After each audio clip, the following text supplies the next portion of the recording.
Hello friends, welcome to our YouTube channel.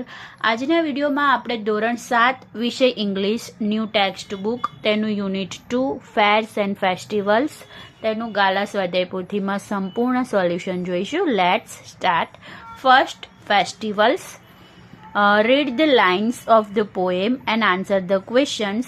આપણને અહીંયા એક પોએમ આપી છે, તેના પરથી પ્રશ્નોના જવાબ આપવાના છે. આમાં આપણે ફક્ત ક્વેશ્ચન આન્સર જોઈશું. જો તમારે સમજવું હોય, એનું સંપૂર્ણ સમજૂતી જોઈ હોય તો મને કમેન્ટમાં જણાવજો, તો આપણે ટેક્સ્ટ બુકમાંથી એના પર એક અલગ વિડીયો બનાવશું. ઓકે. ફર્સ્ટ ક્વેશ્ચન છે, what are the reasons for festivals? Festivals are celebrated for cultures, religions and seasons. Second, what do cultural festivals do? Cultural festivals spread love. Third, write the rhyming words from the stanza. Seasons, reasons. 4. Name any two festivals mentioned in the stanza. Eid, Diwali. એ સિવાય બી લખાય Christmas છે, ગુરુપુરબ છે. Okay. Second સ્ટેન્ઝા છે. First, write the rhyming words from the stanza. Teach, please. Second question, which festivals are celebrated by farmers? Harvest festivals are celebrated by farmers. એ લખવાનું રહી ગયું છે. Third, name any two festivals mentioned in the stanza. તો તમે લખજો બસંત પંચમી, સંક્રાંતિ, લોરી, તીજ અથવા તો હોલી, બેસાખી, ગમે તે. બરાબર, ગમે તે બે તમારે લખી દેવાના. થર્ડ સ્ટેન્ઝા છે. First, which festivals are our pride? So, national festivals are our pride. Second, how do people celebrate? People celebrate with gifts, greetings, sweets and fairs. Third, write the rhyming words in the stanza. Pride and countrywide. આ બી લખાય fairs and care. Okay, ગમે તે rhyming words લખાય. હવે fairs of Gujarat, એમાં first છે. First paragraph, એના પરથી પ્રશ્નોના જવાબ આપવાના છે. એનો પ્રશ્ન જોઈએ આપણે. તો first, Gujarat is famous for its colourful fairs. Second, fairs are for worship, culture, tradition, togetherness, trade and fun. Second paragraph. First, when does the Vautha fair take place? The Vautha fair takes place on Kartik Purnima. Second, where is the Vautha fair held? The Vautha fair is held near Dholka in Ahmedabad. Third, which animals are sold at the Vautha fair? Camels and donkeys are sold at the Vautha fair. Four, visitors enjoy puppet shows, local music and tasty food. Five, the Vautha fair is only for trade. True or false? False. 6. The Vautha fair is one of the biggest animal fairs in Gujarat. 7. The Vautha fair is famous for selling camels and donkeys. Third paragraph, and questions answer જોઈએ. The first, the Bhavnath fair goes on for 10 days. True or false? False. Second, when does the Bhavnath fair start? It starts from the night before Mahashivratri. Okay. Third question જોઈએ. Where is the Bhavnath fair held?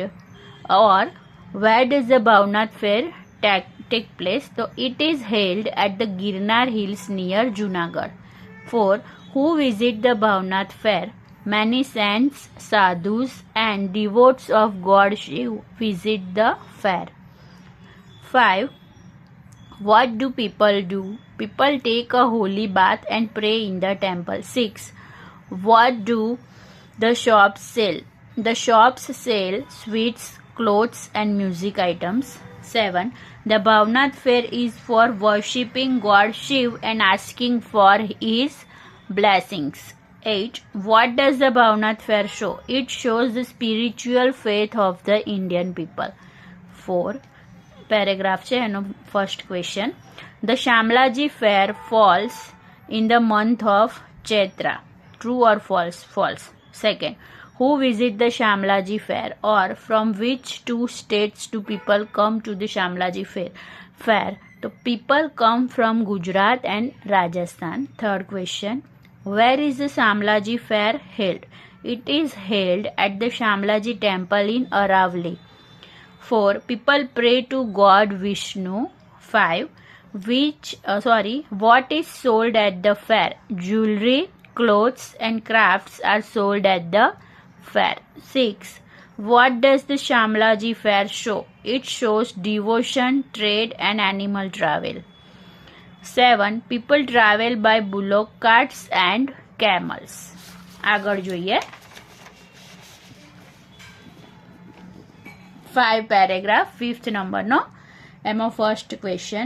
The Madhavpur fair starts from Chaitra Shukla Paksh Navami. True or false? True. Second, where is the Madhavpur fair held? The Madhavpur fair is held in Madhavpur village near Porbandar. Third question, the Madhavpur fair goes on for a week.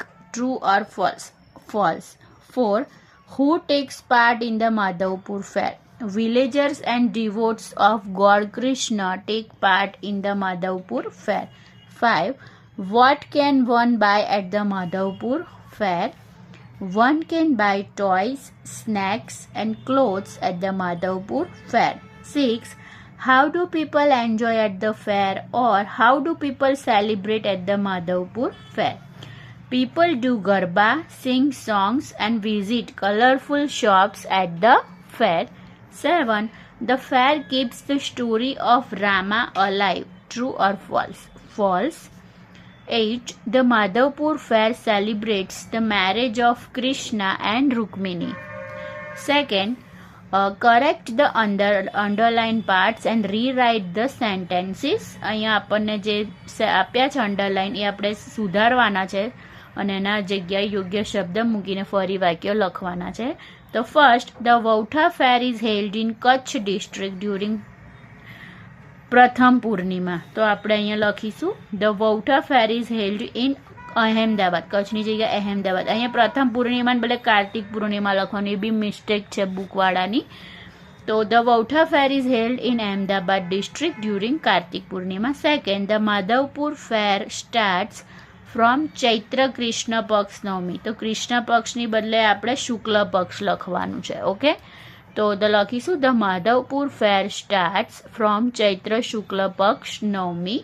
Third છે, in the Shamlaji fair people pray to God Shiv in the temple. તો God Shiv wrong છે, એની બદલે આપણે લખવાનું છે God Vishnu. તો લખીશું in the Shamlaji fair people pray to God Vishnu in the temple. એ જે વર્ડ છે એ જ તમારે કરેક્ટ કરવાનો, બાકીનું સેન્ટન્સ એઝ ઇટ ઇઝ એટલે સેમ રહેશે. બરાબર. હવે ગ્રામર પાર્ટ આવ્યો છે. તો ગ્રામરમાં છે fill in the blanks with the correct words from the brackets. તો આપણને અહીં છે મસ્ટ છે, વુડ છે, શુડ છે, મી છે, એ બધાનો યુઝ કરી અને ખાલી જગ્યા પૂરવાની છે. તો ફર્સ્ટ છે યુ આર નોટ વેલ. વેલ એટલે બીમાર. ઓકે, તો તારી તબિયત બરાબર નથી. You should take rest. તો અહીંયા આવશે શુડ. શુડ એટલે જબરદસ્તી નહીં, કર્તવ્ય, તમારે આવું કરવું જોઈએ એમ. અને મસ્ટ એટલે કરવું જ પડશે, આ વસ્તુ તમારે કરવું જ પડશે, નહીં ચાલે. અને મી એટલે તમારે કોઈ રજા, પરવાનગી, પરમિશન લેવાની હોય તો મી આવે. તો may I use your pen please. શું તારી પેન વાપરી શકું? એ રીતે. પછી થર્ડ છે we must follow the rules. જો રૂલ્સ છે આપણે ફોલો કરવા જ પડે એટલે મસ્ટ યુઝ થશે. બરાબર. 4. Would you open the door please. 5.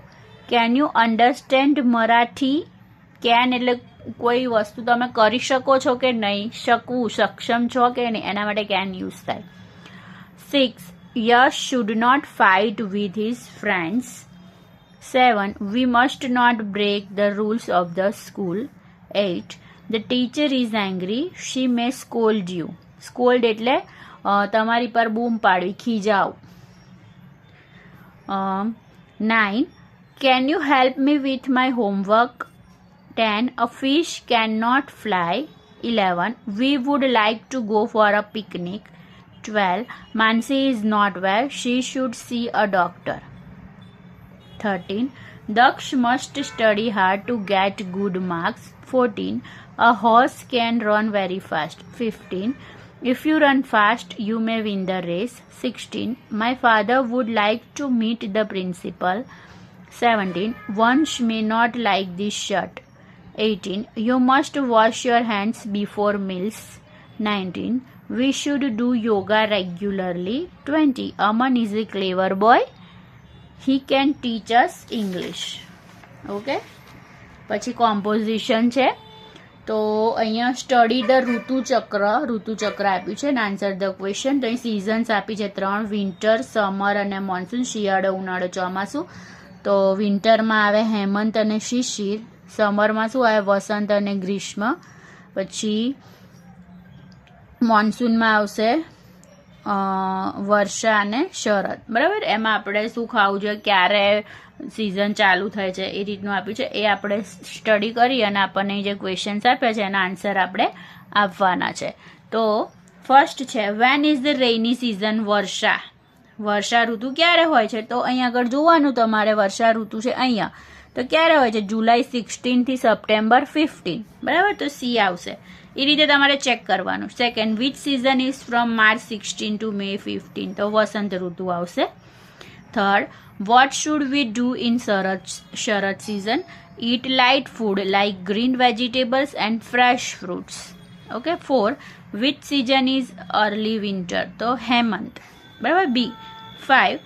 What should we eat in the rainy season? So warm and fresh food. ગરમ ચોમાસું હોય ત્યારે ગરમ અને તાજો ખોરાક ખાવો જોઈએ, નહીં તો બીમાર પડાય. 6. What should we it in Shishir winter? તો ખીચડી, ઘી, ડેટ્સ. શિયાળામાં આપણે ગરમ ખોરાક, ગરમ એટલે જેની પ્રકૃતિ ગરમ હોય એવો ખોરાક આપણે ખાવો જોઈએ. 7. When does Shishir અકર? તો ક્યારે હોય છે શિશિર ઋતુ? તો જાન્યુઆરી 16 થી March 15. 8. Which Gujarati months are in the autumn? તો બોથ, A and C. તો એમાં ભાદરવો અને આસો બંને આવશે. બરાબર. 9. Which foods are eaten in Grishma? તો cooling foods like cucumber, mango and watermelon. Okay. Second છે અહીંયા આગળ આપણને એક ચિત્ર આપ્યું છે, એનો ઉપયોગ કરી અને આપણે ખાલી જગ્યા પૂરવાની છે. બરાબર. તો every year the great run of Kutch become very colourful in the winter season from November to February. A special tent city is set up on the white salt desert. Tourists enjoy camel rides and watch folk dance, music concerts and cultural programs. There are many stalls of beautiful Kutchi handicrafts. People also listen to folk songs and storytelling. This festival shows the rich culture and heritage of Kutch, and tourists from India and abroad come to visit. Okay. હવે અહીંયા આગળ ફરી એક picture આપ્યું છે, એનું આપણે આ ચિત્રનું આપણે વર્ણન કરવાનું છે 8 થી 10 વાક્યોમાં. બરાબર. આ શબ્દોનો યુઝ કરીને. તો આપણે જોઈએ. તો this is a picture of a fair. આ એક મેળાનું ચિત્ર છે. ચિલ્ડ્રન સીટ ઇન, તમે તમારી રીતે પણ લખી શકો છો. બરાબર. Children sit on the merry go round and enjoy the rides. Some children enjoy the swing rides happily. A man sells colorful balloons. A woman sells beautiful toys. Men and women buy many things at the stalls. Shopkeepers sell tasty snacks and food items. People eat delicious food at the food stall. An acrobat does balancing tricks on a rope. An acrobat kehvay. Okay. Everyone enjoys the fair and has a wonderful time. It is a colorful and joyful fair. Okay. ફરીથી my favourite festival, એના પર આપણે એક એસે નિબંધ લખવાનો છે. બરાબર. તો માય ફેવરેટ ફેસ્ટિવલ દિવાળી. તમારો જે ફેવરેટ હોય એ તમે લખી શકો છો. My favourite festival is Diwali. It is also called the festival of lights. It is celebrated in the months of October or November. People clean or decorate their homes before Diwali. We make beautiful rangoli and lights diyas. We wear new clothes on this festival. We worship Goddess Lakshmi and Lord Ganesha. We prepare and eat delicious sweets and snacks. We visit our relatives and exchange gifts. Children enjoy lighting crackers, but we should celebrate safely and avoid pollution. Diwali teaches us that good always wins over evil. Good એટલે સારું, evil એટલે ખરાબ. I love Diwali because it brings happiness, peace and togetherness. It is my favorite festival because I enjoy spending time with my family. બરાબર. ફરી write about 10 to 15 sentences on a visit to a fair. તમે મેળામાં ગયા હોય, તમે ત્યાં શું જોયું, એના પર તમારે 10 થી 15 વાક્યો આ શબ્દોનો યુઝ કરીને લખવાનો છે. Okay, a visit to a fair. તો last month I visited a fair with my family. The fair was held in a big playground near my town. There were many colorful shops and stalls. I saw toy shops, clothes shops and food stall. Many people were enjoying the fair. I enjoyed the giant wheel and other fun rides. We ate ice cream, popcorn and tasty snacks. I also bought a small toy and some balloons. The fair was clean, bright and full of excitement. We spent a happy evening together. I enjoyed every moment of the fair. It was a wonderful and memorable experience for me. It was one of the happy days of my life. Okay? ફરી હવે તમે કોઈ પરિસ્થિતિમાં છો તો તમે શું કરશો એના આપણને ઓપ્શન આપ્યા છે. તો ફર્સ્ટ છે you are very thirsty in the class. તમે બહુ તરસ્યા છો ક્લાસમાં, તો what will you say to the teacher. તમે ટીચરને શું કહેશો? તો મે આઈ ડ્રિંક વોટર, એવું કહેવાનું. Okay. Second, your friend look sad. તમારો મિત્ર દુઃખી લાગી રહ્યો છે. What is the best advice. તો તમારે એને કહેવાનું you should talk to me. તું મારી સાથે વાત કર અને મને શેર કર કે તને શું થયું છે. Third, you want to ask your friend to give the ball. તમારે ફ્રેન્ડને તમારા ફ્રેન્ડ પાસેથી બોલ જોઈએ, તો તમે શું કહેશો? Can you pass the ball please. 4, the traffic light is red. What is the rule. Traffic light red હોય તો શું હોય, શું કરવાનું? You must stop. તમારે ત્યાં થોભી જવાનું. 5, the weather is cloudy. What is possible. વાદળછાયું વાતાવરણ છે તો શું એની શક્યતા છે? તો ઇટ મે રેઇન ટુડે. બરાબર. હવે અહીંયા આપણને એક વાક્ય છે પણ આડાઅવડી થઈ ગયું છે, એને આપણે યોગ્ય ક્રમમાં ગોઠવવાનું છે. તો ફર્સ્ટ છે, હું હવે સેન્ટેન્સ જ વાંચું છું. We can play football together after school. Second, the children may visit the zoo with their teacher tomorrow. Third, you must not use mobile phone in the classroom today. 4, we should eat healthy food every day for health. 5, would you like to join us for dinner tonight? Okay. પછી third, અહીંયા એક શબ્દ આપ્યો છે, એના last તમારે અક્ષર, એટલે જેમ કંઈ ફેર છે એનો લાસ્ટ અક્ષર છે આર. આર પરથી કોઈ સ્પેલિંગ લખવાનો. રોઝ પરથી ઈ છે તો ઈ પરથી એવી રીતે તમારે સ્પેલિંગ બનાવવાના. તમારી રીતે પણ બનાવી શકો. તો જો ફેર, આર પરથી રોઝ, પછી ઈ પરથી એલિફન્ટ, ટી પરથી ટાઈગર, આર પરથી રેબિટ, પછી ટી પરથી ટ્રેન, એન પરથી નોઝ. તમારી રીતે બી લખી શકાય. ઓકે. અને અહીંયા આગળ આપણને 4થમાં સ્પેલિંગ્સ આપ્યા છે. રાઇટ સ્પેલિંગ્સ પર આપણે સર્કલ કરવાનું છે. તો જો આ fares, cultures, રિલિજિયન્સ, seasons, festivals and traditions. બરાબર. તો આ આપણું અહીંયા પૂરું થાય છે. જો તમારે સમજવું હોય ડિટેલમાં તો મને કમેન્ટમાં જણાવજો, તો આપણે એના પર એક અલગ વિડીયો બનાવશું. Okay, thank you.